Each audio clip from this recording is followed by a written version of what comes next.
I've been obsessed with Silksong since its sudden release in September of this year, and after 100%ing the game, I wanted to challenge myself to go for one of the harder achievements: beat the game in under 5 hours. Now, I'm not a speedrunner by any means, but with 100 plus hours in the game within the first 2 weeks, I felt confident and knowledgeable enough to try to attempt this run. I gave myself one day to map out a route and practice fighting some of the harder bosses with minimal upgrades. A disclaimer, I am not a speedrunner and I didn't look up any guides to try to figure this route out.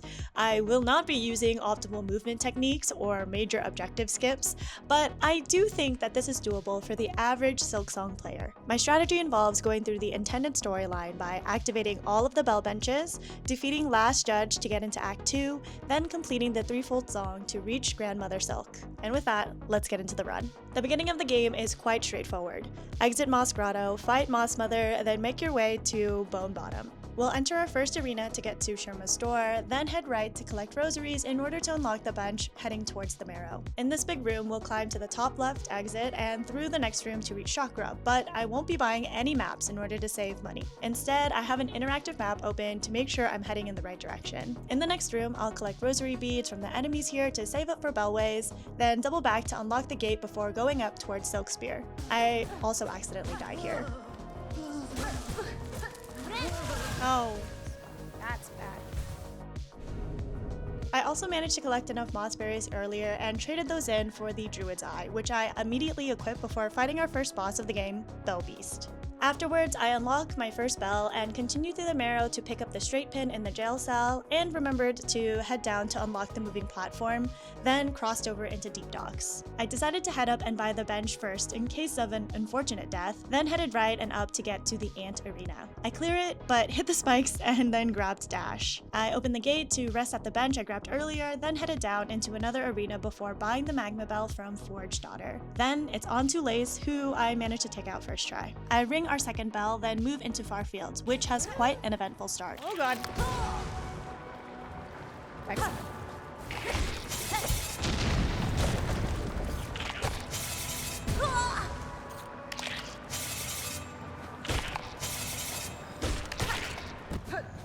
Is this a good idea? Nope.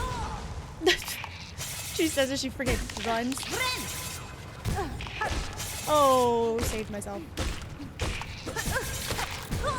Oh my god.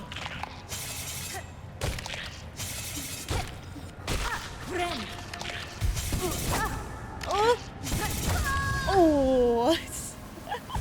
To get the cloak, we need to complete the Flexible Spines quest, so I head to the room to the right to collect them. Once we have our cloak, I head up to the top right exit to grab a mass shard before fighting fourth boss.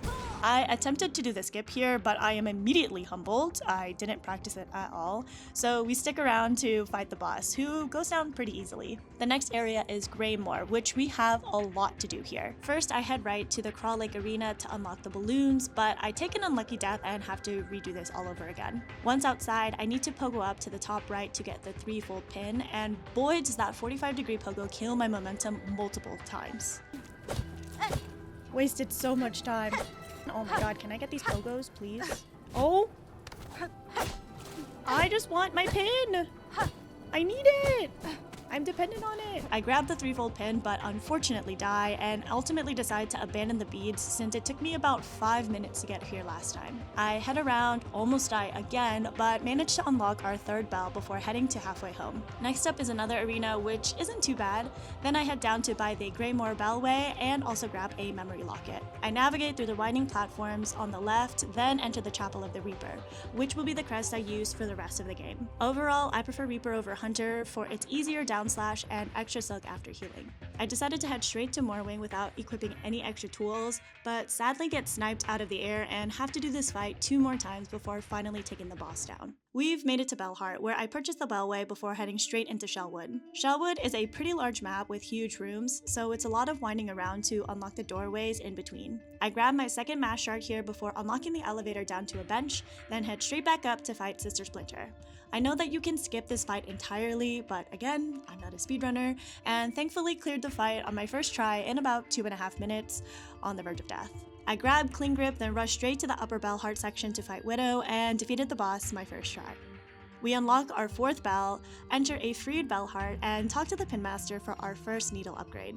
Afterwards, I head to the tall room out of Shellwood, unlock our final bell, and make our way through Blasted Steps. On the way to Grand Gate, I grab a memory locket, but sadly die along the way and have to do one of the worst run-ups in this entire run. At the top, I buy both the bench and the bowway, and at this point, I decide to backtrack to grab a couple of items. A mass shard from Wormways left at the elevator in Moss Home, and a craft metal from the shop in Bone Bottom. Back at Blasted Steps, I equip Magma Bell and 3 full pin and head into the last judge fight. Magma Bell is pretty essential for me in this fight as it reduces the fire damage taken from 2 hits to 1. I die once before taking out the boss and moving into Act 2. Alright, hands so sweaty.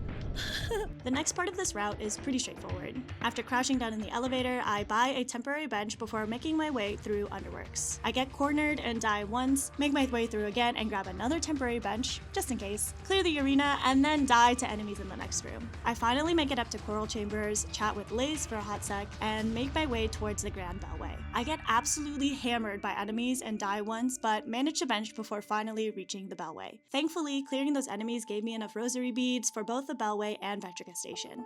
I quickly benched, then started heading up to Songclave, and once here, grabbed the white key right of the shrine before heading inside to ring the bell. With the white key in my inventory, I take the Vetrica back to the Grand Bellway and head over to the left to get into White Ward. I grab both a Silk Eater and the Injector Band, and then exit into the Architect's Room. At this point in the run, I decided to go for Claw Line now to make movement easier through the rest of the Citadel, and enter the main lava room and go through the obstacles in order to reach our upgrade. Clearing the arena brings us back into the Architect's Chambers, where I take the Vetrica back to the Grand Bellway, then fast travel to Deep Docks for my last Mass Shard for extra health. Heading back to Songclave, I switch out Magma Bell for Injector Band and head straight to the Cogwork Dancers fight. The 2 enemies here don't share a health bar, so I focus just on one dancer at a time to speed up the fight. Once the fight's over, we get the 3-fold song objective and enter the last stretch of the game. First, I head into Cogwork Core, eat spikes a few times, and manage to unlock the shortcut before heading all the way up to the right side and unlocking the second shortcut. How I did this without dying, I'll never know. I head up to the right into Whispering Vaults, die once in the arena, but proceed to unlock the shortcut into Songclave. I head back into the Vault Keeper's room, grab the Psalm Cylinder, and then speak with them, before weaving my way through the moving platforms into the puzzle room to grab a Pale Oil.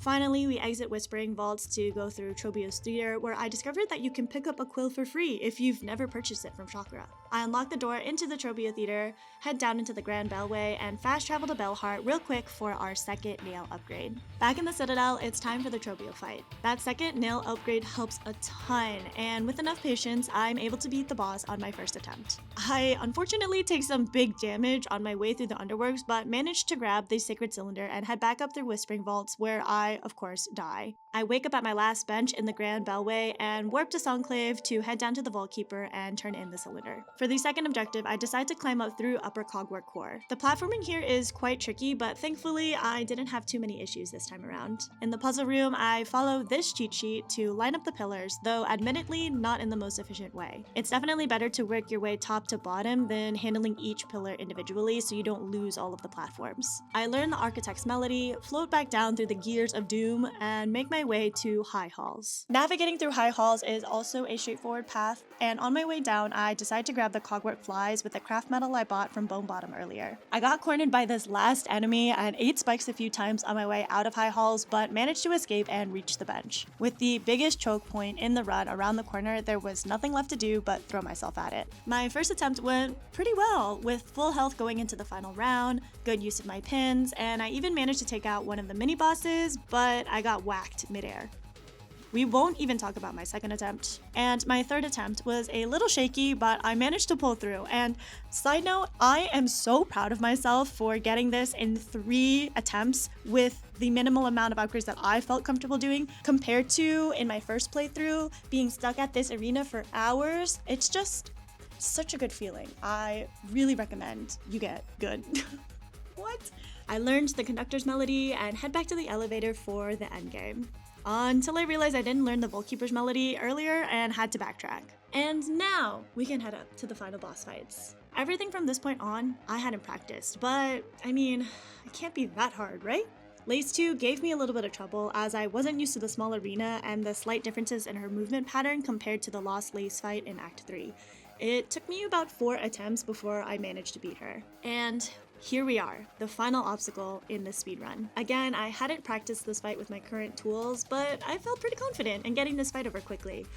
Boy was I humbled. Attempt 1, I landed in the webs and lost half my health before getting shredded by her needles. Attempt number 2, I managed to make it to phase 2, but the falling rocks and needles got me back to back. Attempt 3, I got to the phase where she summoned spikes on the ground, and thank goodness I had my 3-fold pin equipped to do some damage from afar, but I fell again to the flying needles. Attempt number 4, I died on the webs and then her claws. Attempt number 5, I got back to phase 3, but the webs and the claws got me again. Here's how attempt number 6 went. I have to be mindful of my jumps in this game. Oh, seriously? Sometimes I'm like, do my ears count? And I guess that they do. Okay, spikes. Okay.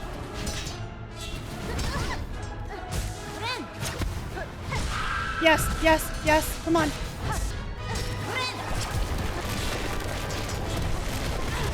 Oh my god, there's so many things happening. Yes! Yes! Yes, we did it, we did it, we did it!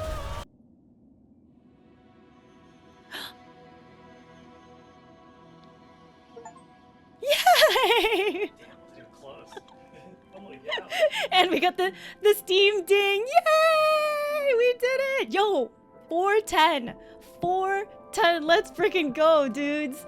Come on, not even close. I had so much extra time. Let's freaking go. As you can see, I am so proud of myself for accomplishing my first speedrun ever. This run was far from perfect, and there are definitely ways that I could improve on this route. I ended up not using many of the tools and upgrades I went out of my way for, and I still got lost a decent amount even with having a map open all the time. But even with all of those mistakes, I had plenty of time to finish, which tells me that this achievement is more attainable than I originally thought.